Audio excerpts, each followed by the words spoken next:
হযরত সুমাইয়া রাদিয়াল্লাহু তাআলা আনহু যখন চলে গেলেন, শাহাদাত বরণ করলেন, এবার তিনার স্বামী ইয়াসির দেখছেন, তিনার ছেলে হযরতে আম্মার তিনি লক্ষ্য করে দেখছেন মা দুনিয়ার বুক থেকে চলে গেলেন। এই যখন দৃশ্য চোখের সামনে স্বামী দেখলেন, স্বামীর ঈমানি চেতনা, ঈমানি পাওয়ার আরো বেড়ে গেল।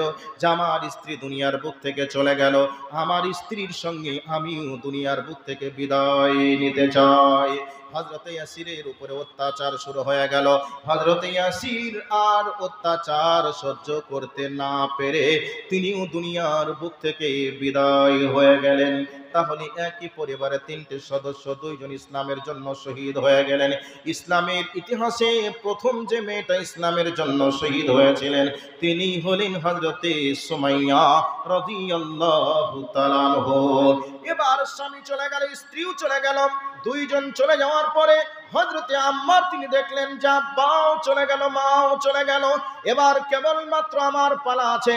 হযরতে আম্মারকে বলা হলো, আম্মার তোমার এখনো অনেক জীবন বাকি রয়েছে, তুমি যুবক মানুষ, তোমার মা চলে গেল, তোমার আব্বা চলে গেল, তুমি যদি জীবনে বাঁচতে চাও তাহলে তোমাকে বলতে হবে মুহাম্মদ যে ধর্ম নিয়ে এসেছে। হযরতে ইয়াসির হযরতে সুমাইয়াকে এভাবে বেঁধে এইভাবে অত্যাচার চালাচ্ছে। চলতে চলতে ওই রাস্তা দিয়ে চলে আসছিল আবু জাহেল। আবু জাহেল এসে দেখল তিনজনের উপরে এরকম অত্যাচার চলছে। এই অবস্থাতেই আবু জাহেল প্রথম দিনের মতো তিনাদের উপরে অত্যাচার করলো, মারলো, কাটলো, সব কিছু করেও যখন তাদেরকে ফিরে নিয়ে আসা গেল না, কোনোভাবে বোঝানো সম্ভব হলো না। এরকম ভাবে পরের দিন যখন শাস্তি চলছে, রাস্তা দিয়ে দয়ার নবী, বিশ্ব নবী জনাবে মুহাম্মদুর রাসূলুল্লাহ সাল্লাল্লাহু আলাইহি ওয়াসাল্লাম তিনি চলে যাচ্ছেন। এই অবস্থাতে দেখছেন আম্মারকে, ইয়াসিরকে, হযরতে সুমাইয়াকে বেঁধে রেখে তিনাদের উপরে অত্যাচার চালাচ্ছে। চাবুকের আঘাত তাদের পিঠের উপরে চলছে, শরীরের চামড়াগুলি ফেটে ফেটে গিয়েছে। শুধু এই শাস্তি দেওয়ার পরে শেষ হয় নাই, এরপরেও তাদেরকে উত্তপ্ত রোদের তাপে মরুর বালুর উপরে তাদেরকে শুইয়ে রাখা হয়। এই দৃশ্যটা দেখার পরে আল্লাহর নবী পাশ দিয়ে যেতে যেতে বললেন, ওরে আম্মার, ওরে ইয়াসির, সুমাইয়া, তোমরা ধৈর্য ধরো, ধৈর্য ধরো, এর বিনিময়ে তোমাদের জন্য আল্লাহর জান্নাত রয়েছে। এই সংবাদটা শোনার পরে তেনাদের মনে যত রকমের কষ্ট ছিল, কষ্টগুলি অনেকটাই নিবারণ হয়ে গেল। তাদের মনের ভিতরে শান্তির নিঃশ্বাস পড়ল। যদি এই শাস্তি পেতে পেতে যদি মারা যায়, আল্লাহর জান্নাতে চলে যাব। এই অবস্থায় পরের দিন সকাল বেলায় আবু জাহেল রাস্তা দিয়ে যাচ্ছিল, যেতে যেতে হযরতে সুমাইয়াকে বলল, সুমাইয়া রে, এখনো পর্যন্ত তোমার বেঁচে থাকার সুযোগ আছে, তুমি কি বাঁচতে চাও না মরতে চাও? সুমাইয়া বললেন, আমি যদি বাঁচতে চাই ঈমান নিয়ে বাঁচতে চাই, আর যদি আমি মরে যাই তবে ঈমান নিয়ে মরে যাই। এই কথা যখনই বললেন, বলার সঙ্গে সঙ্গে আবু জাহেল আর থাকতে না পেরে হযরতে সুমাইয়ার বুকের দিকে, সুমাইয়ার তলপেটের দিকে লক্ষ্য করে একটা জোরে বর্ষার আঘাত করলো। এত জোরে আঘাত করলো হযরতে সুমাইয়ার পিছন দিক থেকে প্রবেশ করে, মানে সামনের দিক থেকে প্রবেশ করে পিছনের দিক থেকে বাহির হয়ে চলে গেল। হযরতে সুমাইয়া রাদিয়াল্লাহু তাআলা আনহু এই আঘাতে তিনি দুনিয়ার বুক থেকে বিদায় নিয়ে তিনি পরপারে বিদায় নিলেন। মুহাম্মদের ধর্ম ঠিক নয়, মুহাম্মদের ধর্মটা মিথ্যা।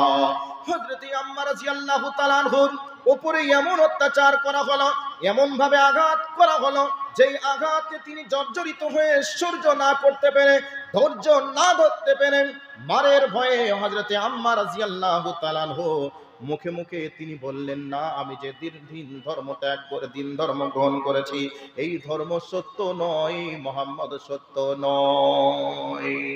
এ কথা বলার পরে আম্মারকে ছেড়ে দিল। আম্মার রাদিয়াল্লাহু তাআলা আনহু এই সংবাদ ছেড়ে দেওয়ার পরে আল্লাহর নবীর কাছে চলে গেলেন। নবীর কাছে গিয়ে মাথাটা নিচুর দিকে করে তিনি আর মাথা তুলতে পারেন না, উপরের দিকে আর তিনি তুলতে পারেন না, মাথাটা নিচের দিকে করে করে হযরতে আম্মার রাদিয়াল্লাহু তাআলা আনহু তিনি কান্না করে করে অঝরে চোখের পানি ফেলছেন। বিশ্ব নবী এই দৃশ্যটা দেখার পরে হযরতে আম্মারকে বললেন, আম্মার তোমার কি হয়েছে বলো, তুমি কেনই বা কান্না করছো, কেনই বা মাথাটা নিচের দিকে করে রেখেছো, তুমি কেন আমার দিকে তাকাচ্ছ না বলো। হযরত আম্মার বলছেন, ইয়া রাসূলুল্লাহ ইয়া হাবিবাল্লাহ, আমি এমন একটা কাজ করে ফেলে দিয়েছি যেই কাজ করার কারণে আপনার চেহারার দিকে আর তাকাতে পারছি না, আর আমি নিজেকে মেনে নিতেও পারছি না দয়ার নবী গো। আমি এমন একটা কাজ করে ফেলেছি যেই কাজের কারণে আমি লজ্জিত হয়েছি। আল্লাহর নবী বললেন, আম্মার তুমি কি করেছো বলো, তোমার দ্বারা কি হয়েছে বলো। হযরতে আম্মার রাদিয়াল্লাহু তাআলা আনহু এই কথা শোনার সাথে সাথে নবীজিকে বলছেন, দয়ার নবী গো, আমার উপরে এমন আঘাত করেছিল, এমন অত্যাচার করেছিল, আমার উপরে যেভাবে প্রহার করেছিল, এই প্রহারটা যদি একটা পাথরের উপরে বা একটা পাহাড়ের উপরে আঘাত করা হতো, পাহাড় পর্যন্ত ভেঙে চৌচির হয়ে যেত, কিন্তু এমন আঘাত করেছে আমি সহ্য করতে না পেরে আমার উপরে এমন বাইপ্রেশার করেছিল যে বাইপ্রেশারের মাধ্যমে আপনি সত্য আল্লাহ, আপনি মিথ্যা, আল্লাহ মিথ্যা, এই কথাটা আমাকে বলতে বাধ্য করেছে। হযরত আম্মারের কথা শুনেন আল্লাহর নবী বললেন, আম্মার তোমার অন্তরের খবরটা কেমন ছিল বলো, তুমি মুখে বলেছো না, অন্তর থেকে এমনটাই কথা বলেছো। হযরত আম্মার বললেন, ইয়া রাসূলুল্লাহ, আমি যখন এমনটা কথা বলেছিলাম তখন আমার মন ইসলামের প্রতি দৃঢ় ছিল, অটল ছিল, কিন্তু আমি মারের ভয়ে, আঘাতের ভয়ে আমি মুখে মুখে এই কথাটা বলেছিলাম। আল্লাহর নবী বললেন, আম্মার রে, তুমি শুনে রেখে দাও, তুমি মারের ভয়ে, শাস্তির ভয়ে তুমি বলেছো, তুমি মার সহ্য না করতে পেরে তুমি বলেছো, এর জন্য তুমি একবারে মুরতাদ হয়ে গেছো, বেঈমান হয়ে গেছে, এমনটা নয়। আল্লাহ রাব্বুল আলামিন তোমাকে শাস্তি দিবেন না, তোমাকে নিশ্চয়ই maaf করবে, এর কারণে তোমাকে আল্লাহর আসামির কাঠগড়ায় দাঁড় হতে হবে না। আল্লাহ রাব্বুল আলামিন সঙ্গে সঙ্গে হযরতে আম্মারের প্রতি খুশি হয়ে গিয়ে আল্লাহ রাব্বুল আলামিন কুরআনুল কারীমের একটা আয়াত অবতীর্ণ করে দিলেন।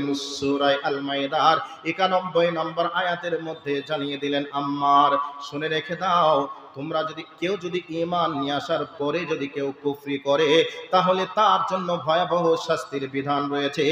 আর কেউ যদি কাউকে যদি প্রেসার করা হয়, মানে তাকে যদি অত্যাচার করা হয়, সেই অত্যাচারের ভয়ে যদি মুখে মুখে সে ব্যক্তি স্বীকার করে নেয়, এর জন্য আল্লাহর কাছে কৈফিয়ত দেওয়া লাগবে না।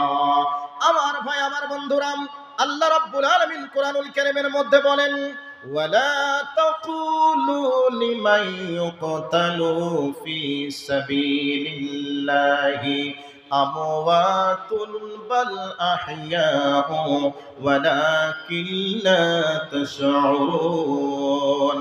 আল্লাহ রাব্বুল আলামিন বলেন, যারা আমার রাস্তায় জান দেয়, মাল দেয়, শাহাদাত বরণ করে, তারা মরে নাই, বরং তারা জীবিত।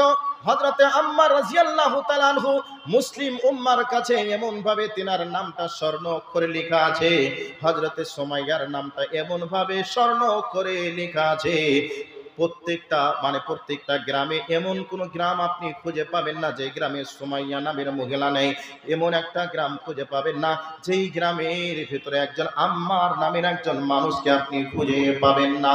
আমার ভাই, আমার বন্ধুরা, তারা ইসলামের প্রতি এমন ভাবে তারা সন্তুষ্ট ছিল, তারা ইসলামের জন্য এমন ভাবে তারা নিজেদের জীবনকে উৎসর্গ করে গেছেন আল্লাহ রাস্তায়। এই জন্য আল্লাহ রাব্বুল আলামিন বলছেন, তোমরা মরে গেছো এমনটা নয়, বরং তোমরা জীবিত।